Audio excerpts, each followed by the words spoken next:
know this is the first week I've shared an LSS slide with you, but it's the first week I've got one before Mondays have started. So we have some LSS committee members in the room. Steph is one. Any others? Oh, when? And Tracy. Cool. You should join the LSS if you haven't already, because look around. These are your people. Like, one of you might end up like on the High Court bench one day. And by the way, if that happens and you don't invite me to your admission, I'm on the recording now saying I'm really pissed off. These are the people who are going to be your clients. They're going to be your lawyers. They're going to be your barrister. They're going to be the yin to your yang. So you better find out whether they can boogie or whether they've got good taste in hoodies. I don't know.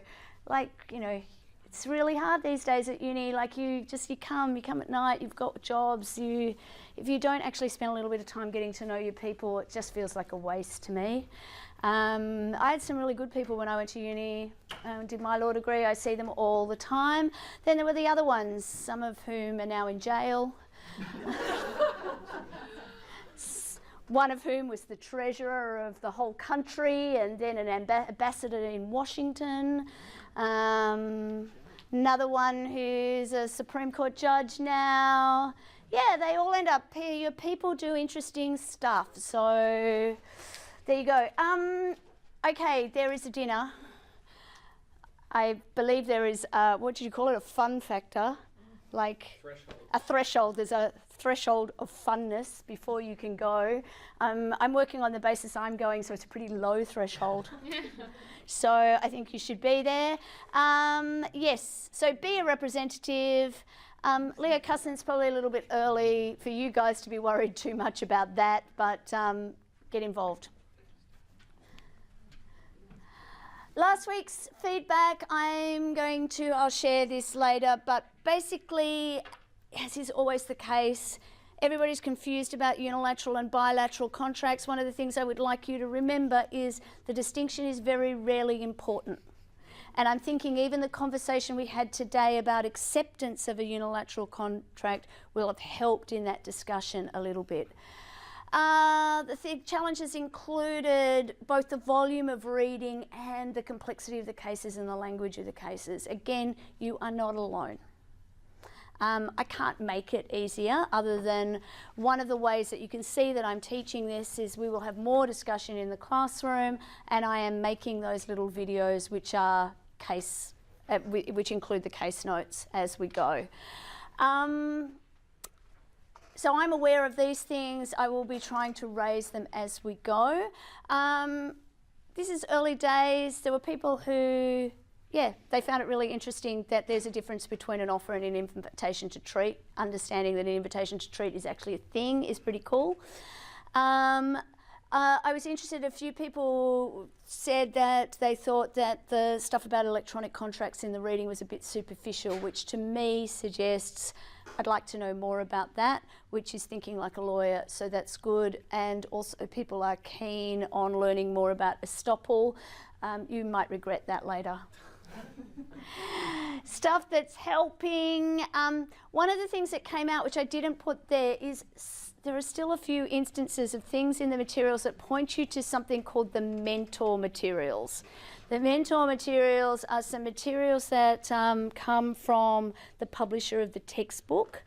And I used to use them quite a lot, ask people to do the pre-class quizzes. I've kind of gone off them in the last couple of years, partly because people have so many troubles accessing them and I don't know what to do about it. Like, the code has never changed. It seems people change devices and it's okay. I just think they've got a really dodgy platform. But also the questions that they ask are very word driven.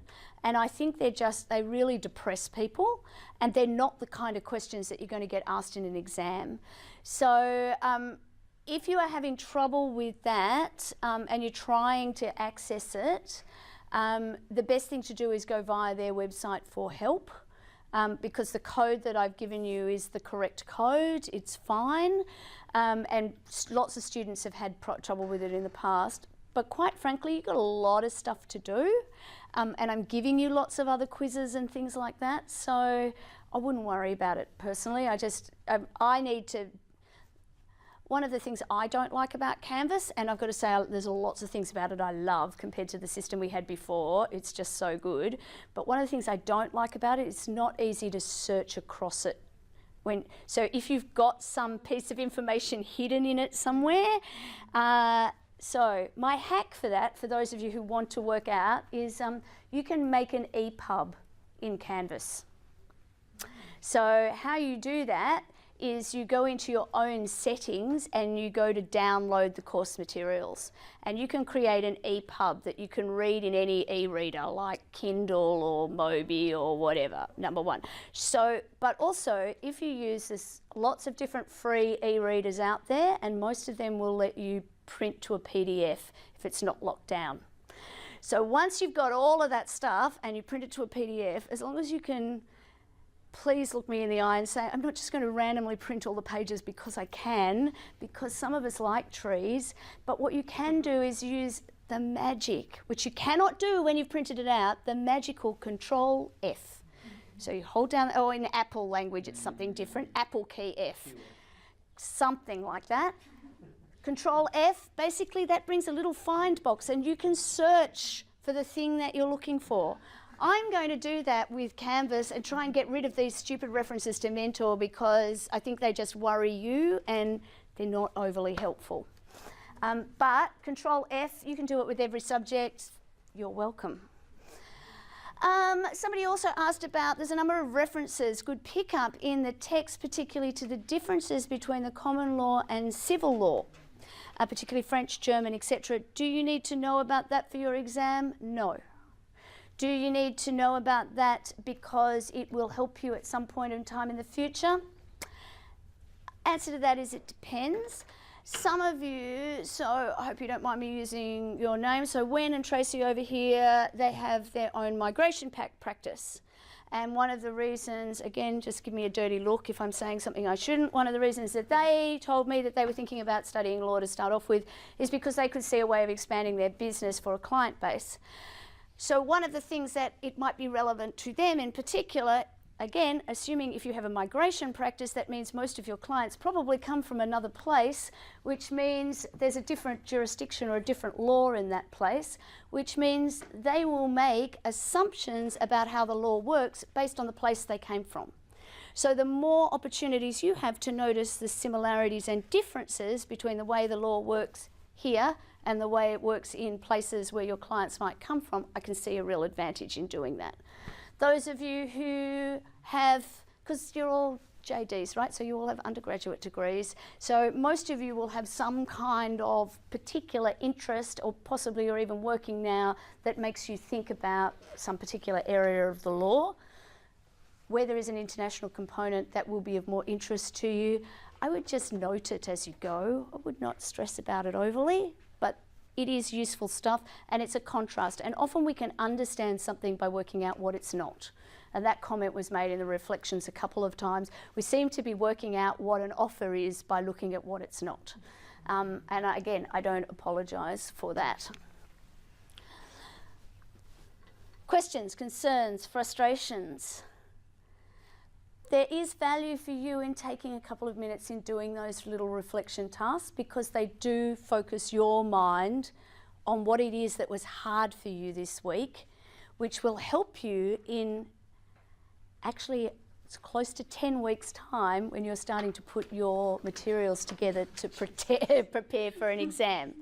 Okay, so the more that you do as you go of highlighting and identifying what mattered, what was interesting, what was challenging, the more likely you are to make good choices when it comes to revision as well. So acceptance is a core part of this idea of agreement. To reach agreement, we need an offer, acceptance of the offer, and we need communication of that acceptance.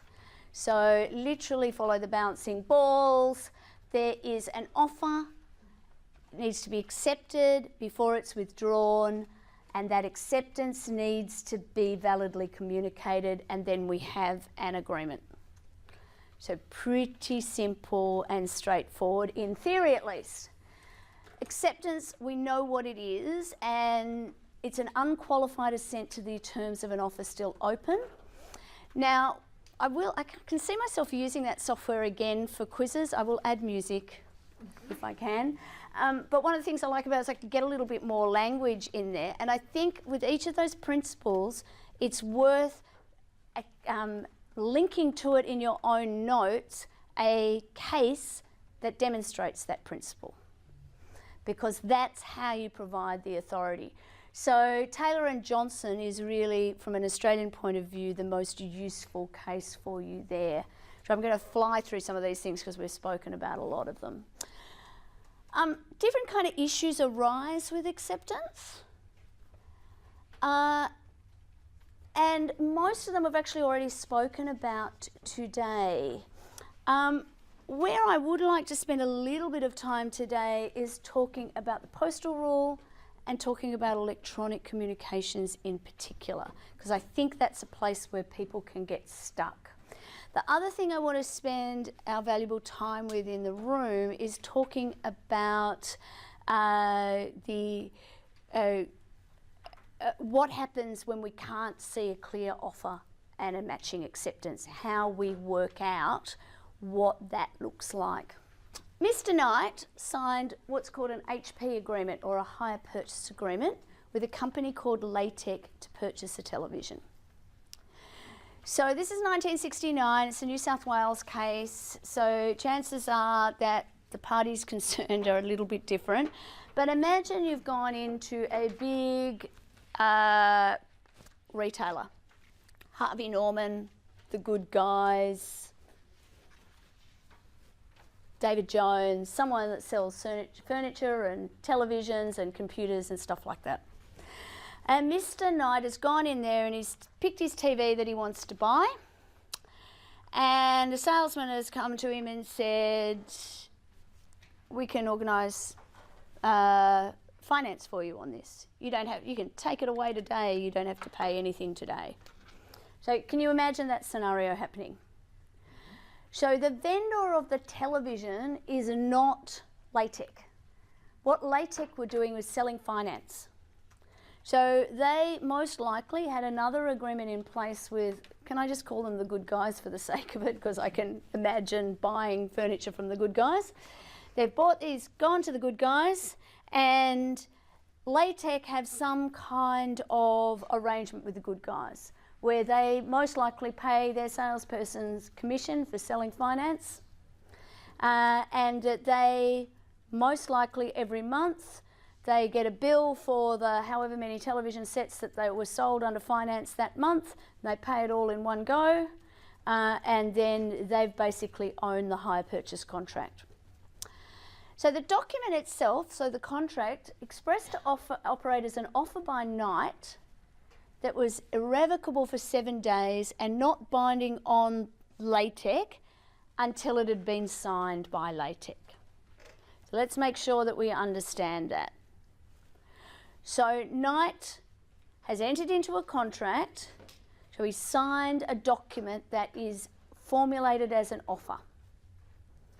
So he said, you know, I, Fred Knight, I want to call him Misty Knight or Dark Knight or something like that, hereby apply for $1,000 worth of finance at your standard rates for the purchase of a television.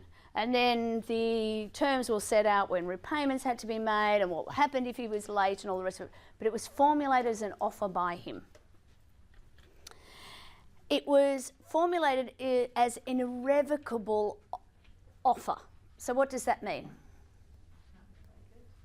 Sorry? You can't revoke it? He can't revoke it. That's how it was formed. So interestingly enough, that the question could arise whether they needed to pay some kind of consideration for it being an irrevocable offer, because otherwise it could be an option or a separate contract, but that wasn't in the facts here. It was just basically saying, I am making this offer to take on finance from your company on these terms, and I promise I will not withdraw my offer for 7 days. The form then went from the good guys to the LaTeX office and into their mailroom and into their sorting piles. And at some point in time, somebody stamped the word acceptance onto that form, accepted. Similarly, at some point in time, the TV went from the good guys back to Mr. Knight's house. Mr. Knight decided he didn't like the TV and he returned it. Didn't think anything more of it until some months, possibly years later, LaTeX said, excuse me, you've made no payments under this hire purchase agreement. You owe us a whole heap of money. So, you can see on the slide it says what the issue is, but can anybody expand on what that issue is? What are we really looking to answer here? Or what was the court looking to answer?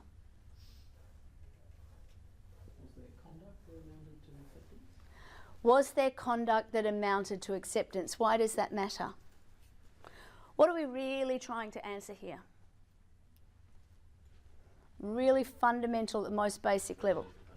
Whether there's a contract or not. Because if there's no contract, LaTeX can't sue. So in this particular subject, it's annoying, but I'm not interested in the merits of their claim, right? That's a different issue. I'm only interested, is there a contract they can sue on? Are they a party to a contract that they can sue on? Shouldn't it be assumed that there's clauses in the contract that would cover? We can assume all of that stuff. So the only question is whether there's a contract at this stage. That's what we're interested in. Unfortunately, in the real world, it'll be a little bit more complex than that, but let us assume that at least LaTeX lawyers are satisfied that there is value in asking that question based on what the other terms are. So do they have a right to sue under this contract? So they only have a right to sue under the contract if there is a contract that they can sue on. So we know what the terms of the offer were. There's a document setting out what the terms of the offer were. It's framed as an offer. So why would LaTeX, it's their terms and conditions, why would they frame their terms and conditions as an offer? Position themselves better, like more. To position themselves better? Yeah, the offeree has more power. The offeree has the power. Yeah. So what power are they looking for here? I can't remember. I thought I heard you say it. Sorry? You say what power the offer? Yeah, what power do they have? To accept the offer. To accept or reject the offer. Yeah. So if it turns out that Mr. Knight had my credit history, maybe they wanted to reject him. They don't want to take on a bad credit risk. If it turns out that Mr. Knight had already defaulted on 15 similar agreements with them, they might have wanted to reject him. It's not their staff member in the store. So it's actually quite a clever tactic, isn't it? It's not their staff member, so they might be in a significantly better position if they can go and look at the form themselves and decide, am I going to accept or reject? So all of the power is with the person to whom an offer is made. They can accept it absolutely or they can reject it absolutely. So it's been framed in that way. So what do we need to make an agreement? We've got an offer. That offer has been made by Mr. Knight.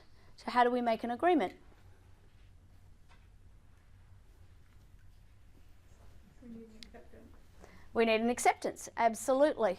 It even says the terms will not be binding on LaTeX until signed by LaTeX. So they clearly specified what it is they had to do.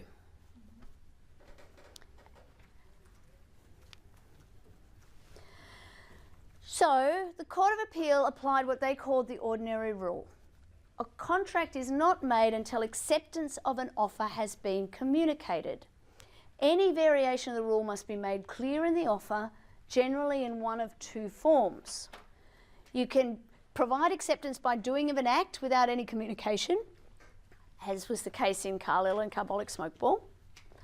Or the offer can expressly or impliedly provide for an acceptance to be communicated in a particular way, so that acceptance is deemed to be communicated when that manner is adopted, whether or not it's actually received. So, in other words, it could say, we'll accept the offer by giving the good guys the authority to deliver the television to you. And then the television showing up would have in fact been a communication of their acceptance. Whether or not they even saw that communication, it didn't, but that's not what they did. Their form said, we'll accept it when it's only going to be accepted when it's signed by us. They argued that the mere act of signing the form should have been enough. In fact, I don't even think they actually signed it. They stamped it as accepted. But that was entirely within their own process. So the court said, if you're going to do something different, you need to be very clear. Because if no communication is made, we have no acceptance. They're fundamental principles. Generally, an offer hasn't been accepted until the acceptance has been communicated. You can vary it, but only if the variation is made clear in the offer itself. Questions, concerns, frustrations. Is it a fair decision? Is it a sensible decision?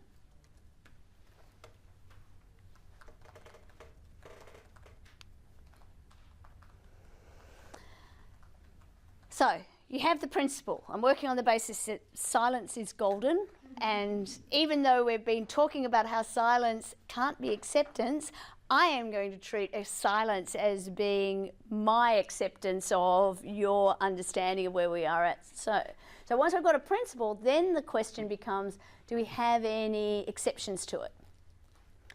In a unilateral offer where the offeror didn't expect or require notification of acceptance, we don't have an issue. So in Carlyle and Carbolic Smokeball, for example, that is an exception.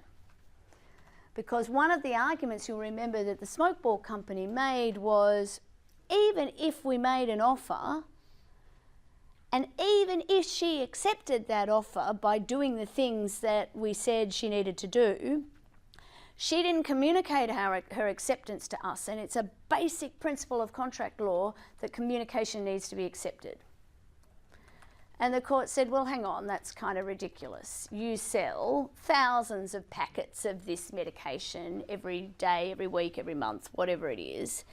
And if every time somebody used the medication, in order to get the benefit of your promise that you're going to compensate them if it doesn't work, they had to write to you and tell you that they were accepting your offer, well, you'd be so inundated by the mail that you wouldn't have anything else to do. By the way, I regularly make up what the judges say in the back room. Like, that is not actually part of the judgment. I'm just imagining how they talk to each other. I watched the Ruth Bader Ginsburg documentary on the weekend. Like, now it's her voice in the back of my head. I'm just imagining her just being ridiculous and talking to Scalia about how the law should work. So they basically, that would be a ridiculous requirement. So in that kind of offer, it's only at the point that you've done the thing and all the conditions have been met that you need to actually notify. We don't need instant, again, sensible decision. Or where an offer expressly or impliedly provides for acceptance to be communicated in a particular way, so that acceptance is deemed communicated when the manner is adopted, whether or not it's actually received. So when you accept, you need to fill out this form and put it in a post box. Doesn't actually matter whether or not I read my mail or not. What matters is that you did what the offer said you needed to do.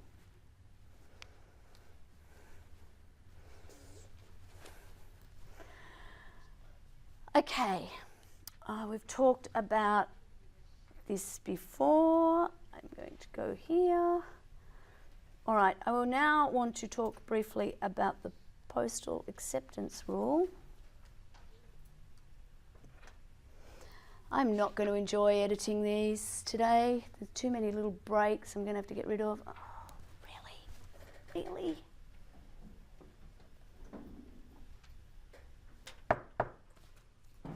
Sorry, that's just so I can find it without actually having to listen to my own voice. Postal acceptance rule. Anybody want to bravely explain to everybody else what the postal acceptance rule is? Okay, I'm going to come down here to see you lovely people who are very good at avoiding my eye. And because I don't know anybody's name. Sorry, what's your name? Edie. Edie, could you ask the person next to you, tell me their name and ask them what it is?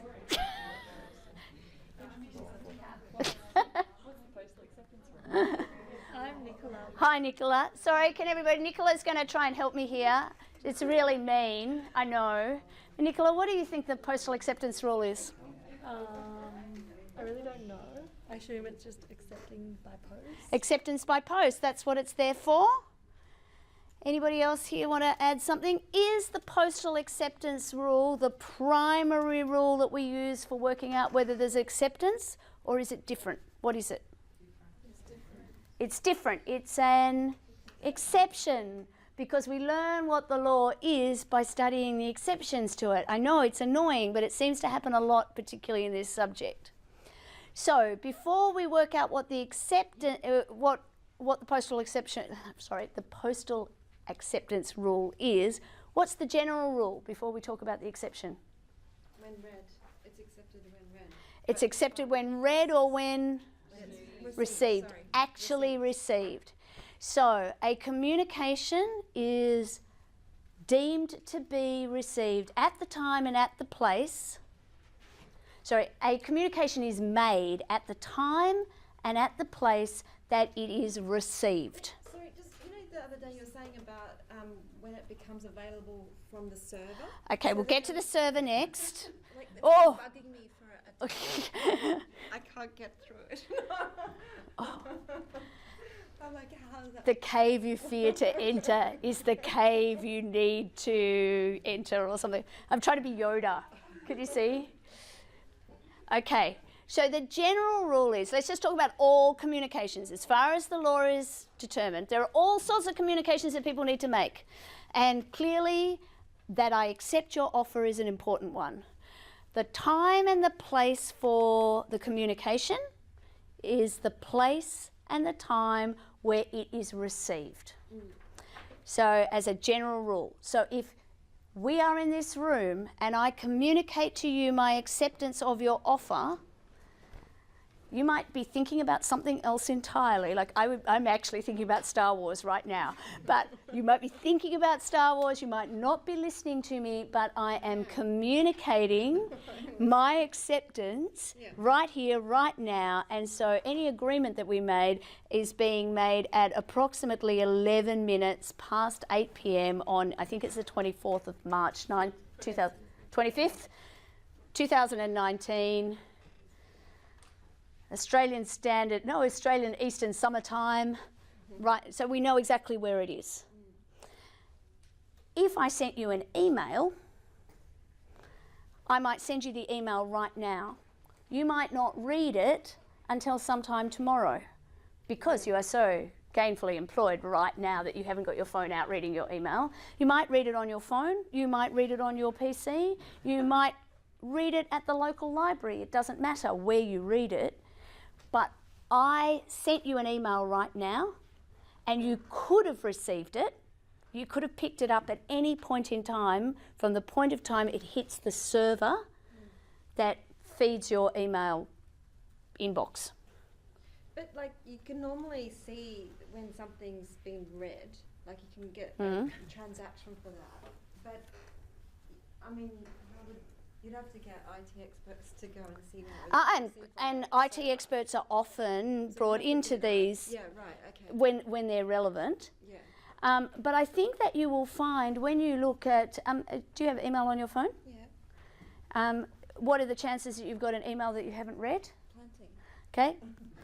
pick it up now before you read it and have a look at what the actual information says. It will most likely, you will have emails that were sent to you at 4 o'clock this afternoon, and they will identify as 4 o'clock this afternoon. They might only get downloaded on your phone right now, but it will come through as a communication at 4 o'clock this afternoon. I sent you an email at about 10 past 5 this afternoon, I can't remember exactly.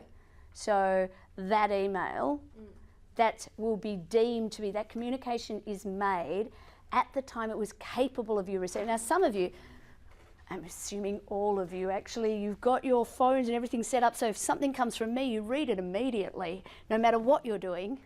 But just imagine that wasn't the case. Can you imagine it? It's so hard, I know. But imagine it wasn't the case. You would find that I've sent it, that communication is effective at the time that you were it was capable of being read by you, but it doesn't matter that it wasn't read. The postal acceptance rule is actually an exception to this rule though. So, goes back to 1818, Adams and Lindsell. I don't know what it is about that name, Lindsell. I can't pronounce, I can't get my tongue around it. So, Mr. L posted a letter on the 2nd of September offering to sell wool to Mr. Adams and required a reply by post. Mr. Adams got the letter on the 5th of September, in part because Mr. Lindsell addressed it incorrectly. Adams then immediately sent a response, same day, which Lindsell got on the 9th of September. But Lindsell had already sold the wool to somebody else on the 8th of September. So the question before the court was, who owned the wool on the 8th of September? Had Mr. Lindsell sold something he no longer owned, or that he no longer had the right to own? It was held in that case that acceptance occurred on the 5th of September because two things. One is that was the time that the acceptance was put in the post, and the postal acceptance rule is an exception to the general rule, and it deems the communication to be made at the point of time that it is put in the post. Not at the time it's received, but at the time, so on an email, if it applied to email, and it doesn't, it would be at the time I send as opposed to the time that it hits the server, where it means you're capable of receiving it. And there is potentially a microsecond or two between those, or if all of the servers were down or something else, there might be some other issue there. But with the post, our options are really when it goes into the post or when it comes out at the other end. And the courts have said, as a matter of common law,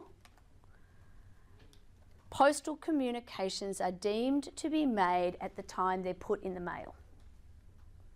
Now, as a matter of practice, no lawyer in their right minds lets the common law prevail. Okay?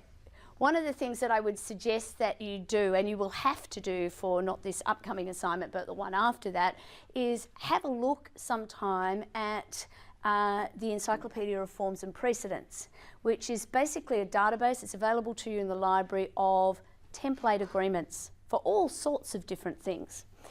And one of the things that you will see, and the only reason I suggest you look at it is because it lets you look at some contracts, look at how they're set out and how they're written. And one of the things that you will see in almost all of them is a set of standard clauses that come up over and over again. Often we refer to them as boilerplate clauses. In fact, you can search for boilerplate clauses in the document and you'll find sort of the framework of an agreement. And a lot of boilerplate, it's just an expression that it effectively means the nuts and bolts of a contract, the standard bits that you put in almost every time. A lot of boilerplate has basically been developed to get around rules like this that very rarely suit our clients. So as a commercial person, I don't want, if I'm getting a notice from the other side in relation to a contract I'm in, I don't want that notice to be deemed to be given to me 3 or 4 days before I've even had the opportunity to read it. So normally a notice clause will actually say the exact opposite of this, that a notice, any letters or notices that are given under the agreement will be deemed to be received at the time and in the place.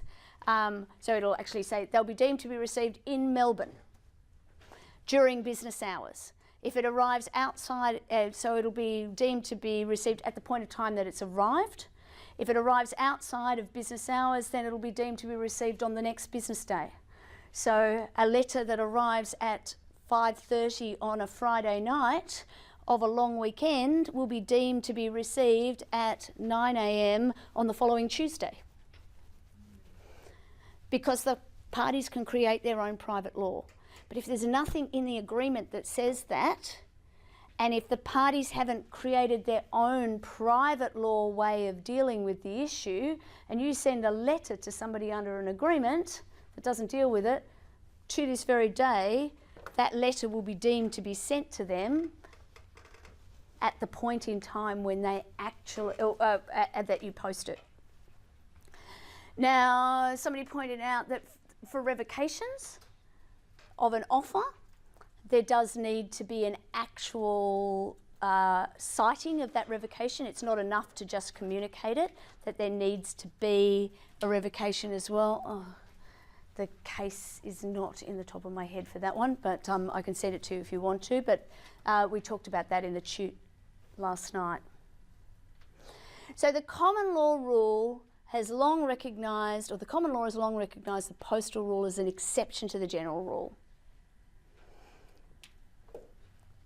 So that brings us to electronic communications. And it's really easy to get ourselves caught up in the nuts and bolts of an electronic communication or an instantaneous communication. But actually, instantaneous communications the rules are the same as if we were talking to each other. So the general rule is, even though we might be in different parts of the world, the fact that we can talk to each other means that notices are deemed to be given in exactly the same way. So if I'm on FaceTime in Vietnam and I am talking to you here in Australia and I accept your offer, that will be deemed to be received by you in Australia at the time that you received it.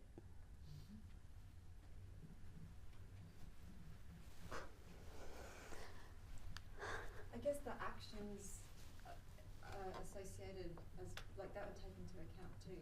So not only the time it was received, but then what happened after it, and there was. Well, let's unpack that. With an acceptance, again, I'm talking about a general rule for communications, but with acceptance in particular, what happens if I validly accept your offer? What happens at that point? What does that mean? Well, whatever the contract involved, there would be actions to support the contract being accepted. So there'd be actions to. Can you give me an example, maybe? Well, sorry, I don't mean to put you on the spot, but we agreed on FaceTime that I was going to sell this pen. Sell this pen. It's a very nice pen. I'm very interested in it. I feel like I need to get my phone out and FaceTime you for $1,000. We did, that was going hypothetically, because I don't have $1,000, by the way. But go on. Then following that would be. So if we just had a verbal contract, it's an excellent example. Verbal contract. And in fact, I'm just going to pick on one of our OUA friends because they're not in the room. So an OUA friend who is listening to this now, right now I'm not familiar enough with any of you to remember anybody's name. I feel like there needs to be somebody called Emily. So Emily, I'm just made you up, or you might be real. She lives in Broome. She's joining this class right now. She's FaceTimed in. She needs a highlighter. And you hear, Nia? No, you're Nia. It's Nia, I'm Kate. Kate, okay. You both have brown hair. It's not even close. So Kate has a marker here, a highlighter that she's prepared to sell for $1,000. And so Emily, long distance from Broome, saying, what the hell? If you're prepared to post it to me, $1,000, absolutely. On FaceTime. Where is the contract made? At that point. So that's when it's made. It's made. So time in Broome is different from the time here. Does that make any difference? So is it made, let's say it's June 30. Let's say it's the 1st of July here, but it's still June 30 in Perth. For tax purposes, when is the contract made? Let's say, oh no, I've changed the scenario as we go. Just say it's 2 a.m. on the morning of the 1st of July, 2019 in Melbourne. And you're having a FaceTime conversation with Emily from Broome. What's the time difference at that time of year? About 3 hours? Okay, it's 2 in the morning. So it's 11 o'clock at night on the 30th of June. So for the purposes of working out what you declare on your income tax and whether or not the lovely Emily, who may or may not exist, can claim a deduction for the $1,000 that she's just spent on this lovely green highlighter. The contract document, well, you don't have a document because it's a verbal contract. What date is that contract made? Is it when the offer received the acceptance?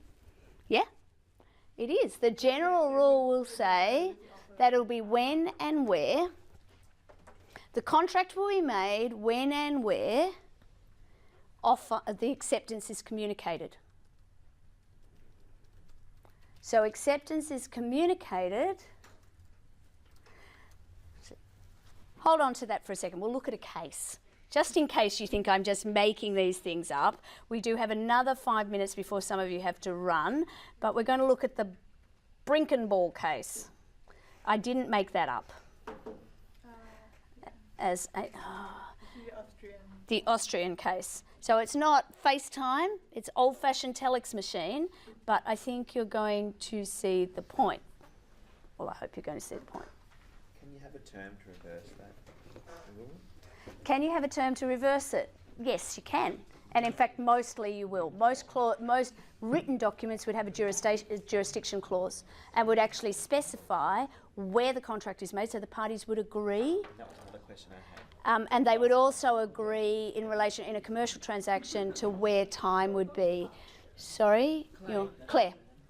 Clay, sorry. Was the point you were making that it's kind of at their discretion where it's made, if one's in one city and one's in another? The point, there's a couple of points I'm making. One is when you're writing it down, the parties can agree what the jurisdiction is and what the time and the place is. But as a matter of common law, there are a set of rules that will point out how we do that. So what I was trying to do is use a live scenario, and I was just adding to your confusion in doing so.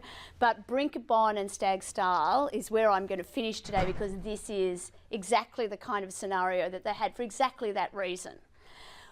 They weren't looking at for tax purposes. For this particular case, they needed to know which set of laws applied. So basically, a transaction, so Brinkenball was in London, Stag Style was in Vienna. The contract was made, an offer had been made, it was accepted by telex machine. So telex machine, I've got a picture of one here just in case you don't know what they look like. They were like pre-fax machines.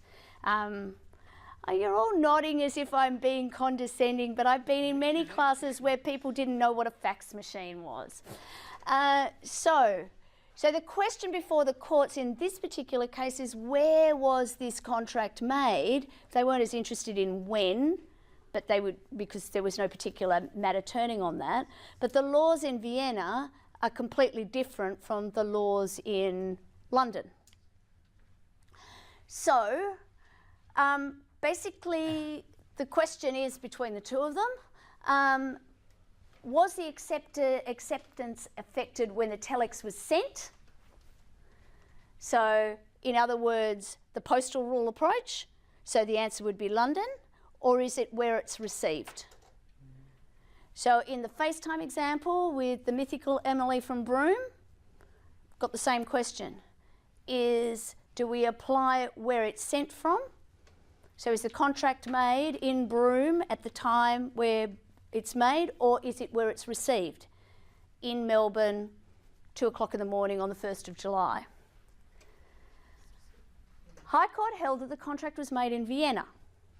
Basically, instantaneous communications are no different from verbal communications, the original way that we deal. So it's where it's received. So the general rule is that contract is formed by acceptance when acceptance is communicated to the offeror. So it appears logical that a contract should also be formed where acceptance is communicated to the offeror. Again, this is one of the reasons why from this we learn, specify clearly in our documents what the jurisdiction of the contract is going to be. So it Like, could be a different jurisdiction if that's agreed. A court, again, this is an issue for civil procedure. A court will want to see some association with the jurisdiction, but it is not at all unusual. In fact, you've probably entered into many contracts where they have stipulated a different jurisdiction. So most times you download a piece of software, there will be a clause somewhere in the terms that you may or may not have looked at. If you're me, you probably click straight through, that basically will say the jurisdiction could be New York or Delaware or Singapore or Ireland or a range of different places. So the common law rules apply to the extent that the parties haven't replaced them with something in their own private law. Now, there are a small number of things that you can't ever replace. It's going to be the law forever. So, for example, we don't really look at it in this subject, but one of the issues that might vitiate a contract is if the subject matter is illegal. So it is illegal to traffic humans. Doesn't matter how beautiful your contract is, how well you've stipulated what the jurisdiction is and taken that jurisdiction outside of Australia to somewhere where maybe it is legal to traffic humans. An Australian court will say, too bad, so sad, you are not allowed to traffic humans, that contract cannot be enforced and it's just void ab initio. I've had this. Please don't say you've had a human trafficking issue because I'm recording and anyway. Not at all. No, it's been bugging me for a few weeks now. NDAs, non-disclosure agreements. Yeah. How are they being accepted, Harvey Weinstein, perhaps the Michael Jackson fiasco, when there's illegality behind them? That is a very good question. Again, we're talking about different jurisdictions, and I do not even deign to comment on what happens in the US. Yeah. But there are contractual mechanisms where you can require somebody to keep a promise, or keep a secret. But if the secret itself is illegal, then you need to have what we call an in-camera hearing to actually establish that on the balance of probabilities that the subject matter would be illegal in Australia in order to allow the dealing. And there's been a lot of issues with that with not just NDAs but settlement agreements that have been reached with members of the church in which I grew up. And again, it's a very complex, convoluted area of the law that's also sort of smattering with privacy and issues in relation to defamation. But at the end of the day, there is a private law principle that you can pay somebody to keep your secret, and unless it's actually proven that that secret is evidence of illegality, then you, on the balance of probabilities, then you will be in breach of that contract. Yeah. So, and you would be in breach of that contract by providing evidence of the illegality. So again, it's lawyer logic. I'm quite happy if you guys don't get it for now because it just shows that your souls are still intact. We are a little bit over, for which I apologise. I'm going to be doing a few more case note videos. I will not get there till Wednesday to even do them, so you will not get them until Thursday, probably at the earliest. The thing you are waiting on from me, which you will not get until late tomorrow because I am teaching all day tomorrow, is a problem for your first assignment. One piece of advice. We will spend a significant part of this lecture next week going through how to write a memo and talking about how to structure thinking about this piece. I know some of you will want to just get it done. That's fine and have a go for sure, but I see this next week when you get it as thinking music time, thinking about it, getting your research started. It is a first assignment. It is not meant to break you. It's meant to be an opportunity for you to get feedback so that you can do well on subsequent assignments. So we will spend a bit of time talking about how to get it done and how to write it. Come with questions. When's due?